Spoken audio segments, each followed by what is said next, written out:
तमे कोले नवाको डाकुच अरे हाथ थिबो पापुली नथिबो आउ को पापुली थिबो ना को बाड़ी की मु लुचि लुचि धनु तीर मारिबी भक्त पुणी पचारिला गणपति भट्ट पुणी गरुड़ पछरे छिड़ा है पचारुची प्रभु ए पादुटा कुआडे गला ना रे से दिन पाद थिला जे दानवीर बलि राजा दान करिकी मन रे गर्व कला अहंकार कहला कहला मो भलिया दानी तिनी हुबन रे केही नांती जोठी मु आसी जीवो जोठी गर्व आसी जीवो जोठी अहंकार आसी जीवो सेठी मु पहुंची जीवी बामन रूप रे पहुंची गली जेतले पाताल को चापी देली दानवीर बलि राजा को से मो पाद धरिकी मते पचारिला कहला प्रभु मु कोन दोष कली जे आपण मते आज पाताल को चापी देउछंती सेठी दानवीर बलि राजा को कथा देली रे बलि राजा सुनु ए जुगरे नुह ना प्रभु आउ केबे ना काली कली जुगरे जेतले जगन्नाथ के अवतार नेबी अपाणी पाद मु जालुथिबी बुलुथिबी दउथिबी नउथिबी यात्रा करिबी स्नान यात्रा करिबी चंदन यात्रा करिबी दोल यात्रा करिबी मु चारियाडे गति करूथिबी हेले मोर समग्र जगत मो पाद को देखि परिबनी आउ को पाद थिबो ना को दानवीर बलि राजा को पाताल को चापीबी शेष को भक्त पचारुची कहला प्रभु ये कली जुगरे समग्र शरीर अच्छी छाती कुआडे गला ना रे से दिन छाती थिला जे श्रीवत्स ब्राह्मण मारिदेला गोईठा आउ कली जुगरे कहा गोईठा सहिबा को मोर शक्ति नाही मु बसिची रत्न सिंहासन रे नीलाचल निवासाय नित्याय परमात्मने बलभद्र सुभद्राभ्यां जगन्नाथाय ते नमो नमो गणपति भट्ट कहले आपण मो ब्रह्म नुह तथापि मोर संदेह होची मणिमा मु एठू फेरिकी जाउची यदि प्रकृत रे ब्रह्म होइथिबे मो गणेश रूप रे मते दर्शन देबे मो गजानन रूप रे मते दर्शन देबे आज एई कथा नै एई मन रे अभिलाष नै फेरी गले मुदिरस्तंकु स्वप्नादेश कले गजपति मुदिरस्तंकु स्वप्नादेश कले महाप्रभु कहले हे मुदिरस्ते जाओ डाकी आण मो परम भक्त गणपति भट्ट निराश होइकी फेरी जाउची एई स्नान पूर्णिमा एई देव स्नान पूर्णिमा रे आसिले जते बेले गणपति भट्ट मंच पर दर्शन करदेले ये देखंतु ये अपूर्व रूप ये कला हाथी ये धला हाथी ये अपूर्व अविकल रूप में गणपति भट्ट दर्शन कले थोड़ पहाड़ लंबेकरी महाप्रभु अन्न प्रसाद डाली बेसर महुर सब बुलेकरी खाऊंगी गणपति गोदान बेसरे धन्य हली निस्तरिली कहला गणपति भट्ट कहला प्रभु हार मानिली जुग जुग धरी जगन्नाथ कथा देले यही गणेश वर्ष गदानन वेश गणपति भट्ट मो भक्त को मन रखापी जुग जुग धरी सूर्य चंद्र तारा थिला पर्यंत तोरी कथारे मु गणेश वेश होउथिबी मोर परम सौभाग्य मो पाखे अच्छा ओडिशार बाग्मी ओडिशार अति लोकप्रिय कथावाचक अध्यापक डॉक्टर गणेश्वर स्वामी महोदय को निवेदन करी आपण मानू ए पवित्र गजानन बेसर जगन्नाथ कथामृत को आगे नेबे। जय जगन्नाथ जय जगन्नाथ जय जगन्नाथ। क्षीरमय सिंधु जेमा प्राणबंधु ए होचंदी महाप्रभु क्षीरमय सिंधु जेमा प्राणबंधु कोटि कैवल्यनाथ महाप्रभु श्री जगन्नाथंकर गजानन बेश स्नान पूर्णिमार अंतिम पर्याय उपगत प्राय आज गजानन बेश या परे आउ गोटे नीतिकांति रही भोग लगी हेबे एवं विशेष करी गोटे शाड़ी बंधा परंपरा रही। आज आपण देखुछंती सुंदर भावरे गजानन बेश गणेश बेश हो बा हाथी बेश हो आपण भाषा रे जाओ ना कहीं अति सुंदर मार्मिक भाव ये जो बेश परिचालना करा जाइछि जहाकू देखी सकल भक्त जन मानु ये जो बेश परंपरा कला तोर बेश देखी निर्मल हुए चरम आखि सकल भक्त जन माने महाप्रभुंकर ए दिव्य बेश विभूति को संदर्शन करी कृतार्थ ही जानती। ये गोटे बेश नुहे टोटाल 32 बेश आपण आज सकाळे देखुतिले तड़प उत्तरी बेश एबे ये हेले गजानन बेश आपण आउ गोटे देखिबे आपणकर गोटे गज उद्धारण बेश माघ मास पूर्णमी दिन प्रभुंकर गोटे बेश होए ता नाम होची गज उद्धारण बेश एवं यही जो गज उद्धारण बेश आपण माने सुंदर भाव में मु खाली एतिकी कही रखे जोड़िए मठ तरफ ए बेश सामग्री समर्पण करा जाइछि। गोटिया होचंती गोपाल तीर्थ मठ जहांक तरफरु बलभद्र एवं सुदर्शन आवश्यक उपकरण जोगे दिया जाए। आउ गोटे मठ होउचंती राघव दास मठ, जो मठ तरफरु आपणकर जगन्नाथ आउ सुभद्रा आवश्यक उपकरण जोगे दिया जाए। आपण दुई जन गजानन, जड़े होउचंती श्वेत गणेश, जड़े होउचंती कृष्ण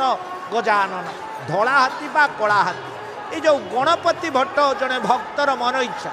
ओ पूर्वर सम्माननीय मनोज प्रधान अति सुंदर भाव रे मार्मिक भाव भगवान कर्ण, भगवान का चक्षु, भगवान का कि सुंदर भाव रे आपण को उपस्थापना करुतिले। गणपति भट्ट आर वार्ता कौन? आर वार्ता होची जिन्न के भावना रही जैसी, जार भावना जेपरी प्रभु ता सही परी तार मनोवांछा पूर्ण करितां। जे जथा मां प्रपद्यन्ते स्तं तथैव भजाम्यह। मोते जीए जेपरी भाव रे चिंता करे, मो होचे चिंतामणि, मो तार मनस्कामना पूर्ण करे। सेइति पई ओडिया भाषा रे गोटे मार्मिक पद, दिन बंधु हे बंधु तुमे मोहर, दिन बंधु हे जिए जो रूपे भाभी तुम्भकु सही परकारे तुम्भे ताहारो दिन बंधु हे।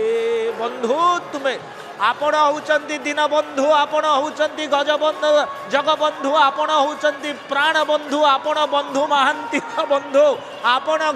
गीता पंडार बंधु, आपण जयदेवर बंधु, सालवेगर बंधु, आपण बलराम दासर बंधु, आपण ओडिया जातिर मध्य प्रथम बंधु नाम जगबंधु। आपण सुनिले खुशी हेबे। आपण देखंतु ये जे जाउचंती होउचंती गरुड़ सेवा, आंकु चुनरा आपण देखन केड़े बड़ विशाल मंदिर जार उच्चता होची 214 फुट 8 इंच, किंतु जणिए बेसी वयस्क नुहंती। आपण देखंतु चढ़ीबार कौशल केमिति, पछुआ पछुआ पछुआ पछुआ ये होचंती गरुड़ सेवक, आंकर इष्टदेव होचंती गरुड़। प्रतिदिन गरुड़ को ये सेवा करती, आरिसा पिठाटिए दियंती, आउ चुआ चंदन रे तांकु गाधेई दियंती। गरुड़ आंकर इष्ट एवं ये नीलचक्र उपरे चून से माने चून मारुथिबारु आंकु चुनरा सेवक बोली कहंती। जाउना कहीं आमे कहूतिले जिए जे रूपे भावी तुम्भकु सही परकारे तुम्भे ताहार। जिए जेमिति जे जथा मां प्रपद्यन्ते स्तं तथैव भजामि। सही भागवत रे सुंदर भाव कला जार जे मंत भाव देखी नाब मु दियई सड़खी। आपणकर महाराष्ट्र आसिले गणपति भट्ट, सुंदर गणपति भट्ट जेते बेले आसीछंती 1432 ख्रीष्टाब्द रे, जहांकर इष्टदेव होचंती गणेश। किंतु जगन्नाथ को दर्शन कला परे मन भितर आशा आशंका संदेह ये बोधे ब्रह्म नुहंती। अरे गजानन गणेश तो हूँ मोर इष्टदेव, ये कौ ये तार रूप नहीं, आर किसी कौन चित्र भी नहीं। तेणु निज मन भितर जो आशा आशंका है मन दुखरे शोले, तेणु गणपति भट्टଙ୍କ मनस्कामना परिपूर्ण करने आपणकर ज्येष्ठ पूर्णमी दिन प्रभु आउ गोटे दिव्य विभूति रे दर्शन देले। ये हूँ से गजानन बेश, गणपति भट्ट कृतार्थ हो गले। आउ गणपति भट्ट मन दुखरे बसिछंती, कहले ये मो आसी एते बाट परिश्रम करी आसिली, मो जीवन वृथा हो गला। प्रकृत ये गजानन ब्रह्म नुहंती। औ कंपिला रत्न सिंहासन जानिले प्रभु भगवान। भक्त लागी मोर तनु एणु भक्त कथा मानु। भक्त गणपति भक्तर कथा को मानी महाप्रभुंकर गोटे सुंदर वेश आरंभ है। नाम हूँ गजानन वेश। आपण देखंतु बड़दाण्ड जनाकीर्ण सकल भक्त जन माने उद्गत बाहु आनंद मनरे प्रेम पुल्लकित भाव रे बड़दाण्ड रे रुंडीभूत होइचंती लक्ष लक्ष भक्त। भगवान कर दिव्य विभूतिर वेश गजानन वेश आज दर्शन करी कृतार्थ होइचंती। ए बेश को आज जी देखिब तार जन्म जन्मांतर पाप दूरीभूत हो। ए जाति जो देवता को एते भल पाए आज देखंतु किछि भद्र महिला माने महिषी महिला माने गोटिए रंगर साड़ी पिंधि नाम संकीर्तन करुचंती भागवत करुचंती पुराण पुरुष महाप्रभु जगन्नाथ निकट रे तांकर संकीर्तन को सम्मिलित करुचंती आम मैंने देखुतिले से चुनरा शिव कई जो जाउछंती ये होची आज्ञा पताका ये होची मानसिक पताका नीलचक्र रे बाना बांधिबा पई बहु भक्त माने मानसिक करिथांती से पताका नहीं कि जाउछंती आमे पताका बांधिला बेले चा ऊपर किछि ना किछि कथा निश्चित भाव में श्रवण करिबा किंतु ए जो गणपति कथा आपण जेते बेले प्रभुंकर दिव्य विभूति हैला गजानन बेश हेले गणपति भट्ट देखिकी चमत्कृत हो गले चकित हो चाहिए कला ब्रह्म को दर्शन कर बांछा संपूर्ण हेउ मोर जे चतुर वर्ग फल दाता अशेष जीवर करता ये होचंती देखंतो ये होचंती गजानन बेश प्रभुंकर अरे प्रभु तो निजे गोटे गज आपण कहे जगन्नाथ गज किमिति हेले मु आपण मान को प्रमाण दउछि 8 गज 8 गज राज अछंती किए किए सुंदर भाव कहला वैरावत पुंडरीक वामन कुमुदोंजन